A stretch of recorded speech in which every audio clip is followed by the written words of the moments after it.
fattaqun naral lati u'iddat lil kafirin. Takutlah kalian kepada neraka yang telah diperuntukkan untuk orang-orang kafir. Dan Allah juga mengatakan fa anzartukum naran talazza. Aku peringatkan kalian dari neraka yang menyala-nyala. Dan Allah juga berfirman dalam ayat yang lain, fattaqun naral lati waquduhan nas wal hijarah u'iddat lil kafir. Takutlah kalian kepada neraka yang bahan bakarnya adalah manusia dan bebatuan, dan itu dipersiapkan untuk orang-orang kafir. Dan juga Allah Subhanahu wa taala berfirman, ya ayyuhalladzina amanu qu anfusakum wa ahlikum nar. Wahai orang-orang yang beriman, jagalah diri kalian dan keluarga kalian dari api neraka. Artinya Al-Quran di banyak ayatnya senantiasa mentahdir, memperingatkan tentang neraka ini. Kenapa demikian? Karena tidak ada manusia yang sanggup masuk neraka walaupun hanya sekali celupan. Ingat hadis Nabi SAW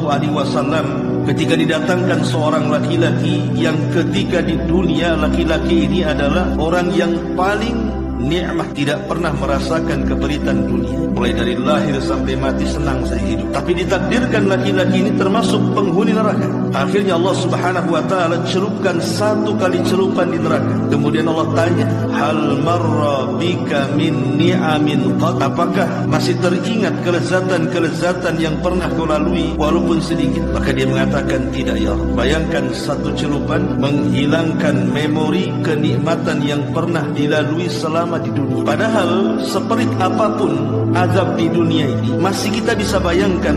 Pernah senang itu masih bisa kita bayangkan. Tapi orang yang pernah dicelupkan di neraka itu tidak akan pernah bisa membayangkan kenikmatan yang pernah dirasakan. Dari sini menunjukkan bahwa ngeri sekali orang masuk neraka itu baru satu kali celupan. Macam mana pula orang yang sehari, 2 hari, setahun, 2 tahun? Bagaimana pula dengan orang-orang yang dikekalkan di dalam? Makanya Al-Quran bagaimana mensifati orang-orang yang beriman yang takut kepada neraka.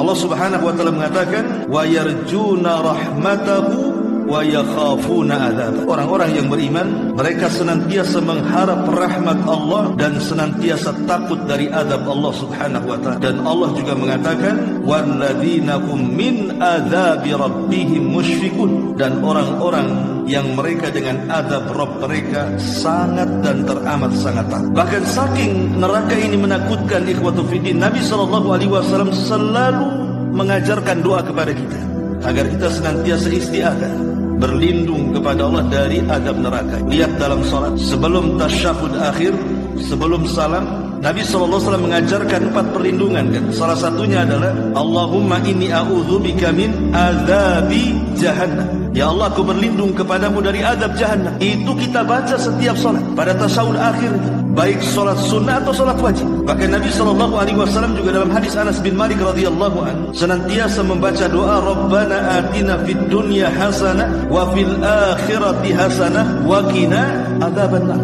Wa qina adzabannar. Ya Allah, jauhkan aku dari azab neraka. Bahkan disebutkan juga dalam hadis Abu Hurairah radhiyallahu anhu, Nabi SAW juga banyak berdoa dengan doa Allahumma inni a'udzubika min harri jahannam. Ya Allah, aku berlindung kepadamu dari panasnya neraka jahannam. Bahkan Umar bin Khattab radhiyallahu anhu pernah mengatakan, "Lau nada munadin minas sama." Kalau sekiranya ada panggilan yang berasal dari langit, ayyuhan nas, innakum dakhilunal jannata kullakum illa rajulan wahidan la khiftu an akuna ana. Kata Umar bin Khattab radhiyallahu anhu, kalau seandainya yang memanggil itu mengatakan, wahai manusia, kalian semua masuk surga kecuali satu orang, maka Umar mengatakan, jangan-jangan itu saking takutnya dengan neraka. Bahkan dikisahkan dari Abdullah ibn Ar-Rumi, dia mengatakan, balaghani, telah sampai kepada anna Utsman ibn Affan radhiyallahu anhu qala, bahwa Utsman ibn Affan mengatakan, lau anni bainal jannati wan nar, kalau sekiranya aku didudukkan antara surga dan neraka, wala adri ila ayyatihima yu'maru bihi, dan aku tidak tahu aku ini diperintahkan kemana, berjalan ke surga kah ke neraka kah, maka Utsman mengatakan, lahtartu an akuna ramada qabla an a'lam ila ayyatiha asir, maka aku berharap aku jadi tanah saja, jadi debu saja, sebelum aku tahu kemana aku harus melangkah. Saking takutnya dia dimasukkan ke neraka. Ma'asyiral muslimin wal muslimat rahimani wa rahimakumullah. Bahkan ulama salaf, semata-mata mereka melihat api di dunia saja, mereka sudah terbayangkan itu api neraka. Makanya ketika Allah Subhanahu wa taala menyinggung soal api di dunia, Dan Allah tutup ayatnya dengan mengatakan, nahnu ja'alnaha tadhkiratan. Kami jadikan api dunia itu untuk mengingat akan api yang lebih besar daripada api dunia, maksudnya api neraka.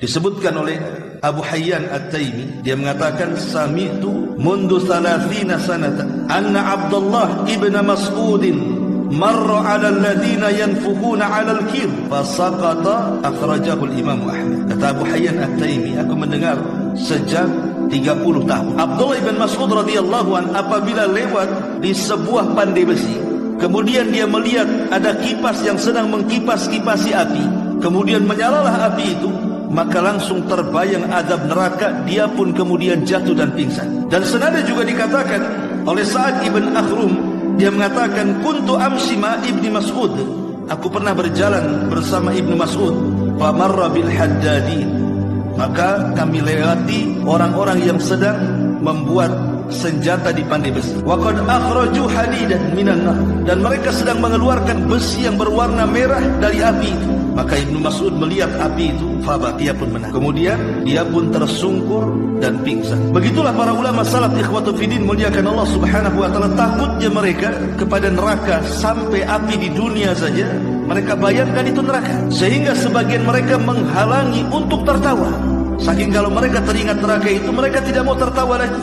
Seperti yang dikatakan oleh Sa'id bin Zubair radhiyallahu anhu, dia mengatakan ketika Hajjaj berkata kepada Sa'id bin Zubair, balaghani annaka lam tadhhak, telah sampai kepadaku bahwa engkau tidak pernah tertawa, tidak pernah tersenyum. Kenapa? Maka Sa'id bin Zubair mengatakan, kaifa adhak wa jahannam qad su'irat wal aghlal qad nusibat waz zabaniyah qad u'idat.